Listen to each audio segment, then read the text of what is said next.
اگرچہ اسلام میں بلی حلال نہیں ہے، لیکن اس کو پاکیزہ اور طاہر حیوانات میں شمار کیا جاتا ہے۔ جو بلیاں کسی کی ملکیت میں نہ ہوں، انہیں پالنے میں کوئی حرج نہیں، جیسا کہ حدیث میں ہے۔ حضرت عبداللہ بن عمر رضی اللہ تعالیٰ عنہ سے روایت ہے کہ رسول اللہ صلی اللہ علیہ وسلم نے فرمایا، ایک عورت کو بلی کی وجہ سے عذاب ہوا۔ اس نے بلی کو قید کر کے رکھا، یہاں تک کہ وہ مر گئی۔ پھر اسی بلی کی وجہ سے وہ جہنم میں گئی۔ جب اس نے بلی کو قید میں رکھا تو نہ تو کھانا دیا اور نہ ہی پانی، اور نہ ہی اسے آزاد کیا تاکہ وہ خود کیڑے مکوڑے کھا کر گزارا کر لیتی، یعنی اس نے بلی کو تڑپا تڑپا کر مارا تھا، اس لیے وہ جہنم میں گئی۔ ایک سائنسی اندازے کے مطابق انسان نے بلی کو 10,000 سال پہلے سدایا یا پالا تھا۔ بلی آج کے دور میں سب سے عام پالتو جانوروں میں سے ایک ہے۔ افریقی جنگلی بلیوں کی کئی اقسام کو پالتو بلی کے آباء و اجداد سمجھا جاتا ہے۔ بلیوں کو پہلے شاید اس وجہ سے پالا گیا کہ یہ چوہے کھاتی تھیں، اور اکثر اوقات جہاں اناج محفوظ کیا جاتا وہاں انہیں پالا جاتا تھا، لیکن بعد میں ان کو انسان کے دوست اور پالتو جانور کے طور پر بھی پالا جانے لگا۔ پالتو بلیوں کے جسم پر لمبے یا چھوٹے بال ہوتے ہیں، جن کی بنیاد پر ان کی اقسام اور نسلوں کا تعین کیا جاتا ہے۔ ناظرین، آپ کو وہ حدیث بتاتے ہیں جس میں بلی کے متعلق ذکر کیا گیا ہے۔ روایات سے یہ بات ثابت ہے کہ بلی اگر کھانے میں سے کچھ کھا جائے یا پانی پی جائے تو وہ پلید یا نجس نہیں ہوتا، کیونکہ ایک عورت نے حضرت عائشہ رضی اللہ تعالیٰ عنہا کو ہریسہ بھیجا تو وہ نماز پڑھ رہی تھیں۔ اس عورت نے ہریسہ وہیں رکھ دیا۔ ناظرین، آپ کو بتاتے چلیں کہ ہریسہ ایک قسم کی ڈش ہے جو چاول کے آٹے سے تیار کی جاتی ہے۔ اس عورت نے جب ہریسہ وہیں رکھ دیا تو بلی آئی اور آ کر اس میں سے کھا گئی۔ حضرت عائشہ رضی اللہ تعالیٰ عنہا نے نماز کے بعد اسی جگہ سے ہریسہ کھایا جہاں سے بلی نے کھایا تھا، اور آپ نے فرمایا کہ بلا شبہ رسول کریم صلی اللہ علیہ وسلم کا فرمان ہے، یہ بلی پلید اور نجس نہیں، بلکہ یہ تو تم پر آنے جانے والیاں ہیں۔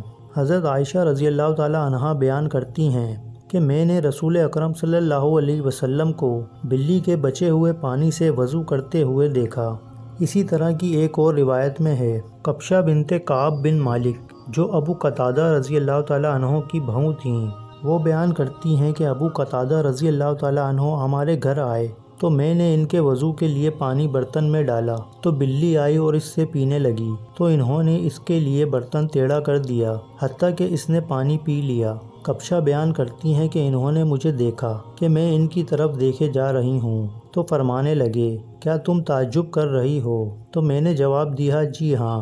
تو وہ کہنے لگے کہ نبی کریم صلی اللہ علیہ وسلم نے فرمایا ہے، یہ نجس اور پلید نہیں، بلکہ یہ تو تم پر گھومنے پھرنے والیاں ہیں۔ ناظرین، جہاں تک بلی پالنے کا سوال ہے تو فقہا کا کہنا ہے کہ آپ گھر میں بلی پال سکتے ہیں، ایسا کرنے میں کوئی حرج نہیں، کیونکہ بلی نہ ہی موذی جانور ہے اور نہ ہی نجس ہے۔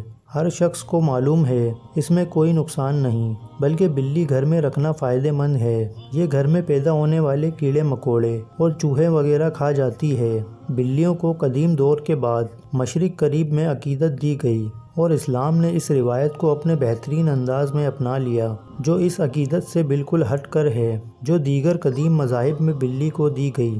کچھ مذاہب میں بلی کو ناپاک سمجھا جاتا ہے تو کچھ مذاہب میں اسے حلال جان کر کھایا بھی جاتا ہے، جبکہ اسلام نے ایک طرف ان کا گوشت کھانے سے منع کیا اور دوسری طرف ان کے ساتھ پیار و محبت اور حسن سلوک کرنے کی تلقین بھی کی ہے۔ ناظرین، سائنسی اعتبار سے بھی گھر میں بلی پالنے کا ایک بڑا فائدہ ہے، وہ یہ کہ بلیوں کو انسانی لمس بہت پسند ہے اور انسان بھی اس سے محفوظ ہوتا ہے۔ ماہرین کے مطابق بلی کے لمس میں اللہ نے ڈپریشن کے مرض کا علاج رکھا ہے۔ اس کے بالوں میں خاص قسم کے بیکٹیریا پائے جاتے ہیں، انسانی جسم میں ڈپریشن کو کم کرنے میں مدد دیتے ہیں۔ چنانچہ پالتو بلی کو اپنے ساتھ لپٹا کر بٹھایا اور سلایا جائے، یہ نہ صرف آپ کی بلی کو خوش کرے گا بلکہ آپ کو ڈپریشن سے بھی نجات دلائے گا۔ اب ہم آپ کو بلیوں کے بارے میں کچھ مزید معلومات بتاتے ہیں جو ماہرین کے تجربات کے بعد سامنے آئیں۔ ویسے تو یہ معلومات سب کے لیے دلچسپ اور حیرت انگیز ہیں، لیکن جنہوں نے بلیاں پال رکھی ہیں ان کے لیے انتہائی فائدہ مند بھی ہیں۔ ماہرین کے مطابق بلیوں کی اوسط عمر 13 سے 17 سال ہوتی ہے،